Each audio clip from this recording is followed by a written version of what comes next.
Hello guys, সবাই কেমন আছো? নিশ্চয় কমেন্ট বক্সে জানাও। আর আমি যেখানে আছি এ হচ্ছে বাইপাস আমার পিছনে, আর পিছনে আছে অ্যাটমসফিয়ার। ঠিক আছে, এখানে কি বলছে জানো?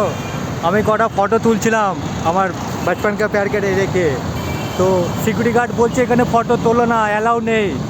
আমি বলছি তাহলে একটা ফটো তুলছি তো কী হয়েছে, তোমার কি ক্ষয়ে যাবে সেটা? বলছে না, একটা ফটো তোলো না। দেখো এত বড় বিল্ডিং পিছনে, দেখতে পাচ্ছ? যদি একটা যদি ফটো যদি তুলি তো ওনার কী যাবে? উনি এটাই বলছে যে বলছে ফটো তোলো না। তাহলে এত বড় বিল্ডিং করে কোনো লাভ নেই গাইস। দেখে না পিছনে আছে, যার একটা ফটো তুলেছি তাই বলছে ফটো তোলো না। তাহলে বিল্ডিংটা করেছে কী করতে? মুখ দেখাচ্ছি নি।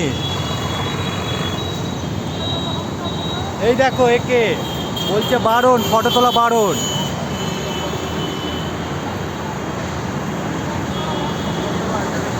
আমি ঠিক বাইপাসের কাছে আছি, আমাকে এইভাবে বলা হলো এখন, যে বলছে তুমি ফটো তুলতে পারবে না, ফটো তোলা অ্যালাউ নেই। তাহলে এত বড় বিল্ডিং কেন করা হয়েছে? দেখো এত বড় বিল্ডিংটা কেন করা হয়েছে? মুখ দেখানোর জিনিস, যে আমরা মুখ দেখবো? তোমরা নিশ্চয়ই বলবে যে ঠিক আর কি ভুল।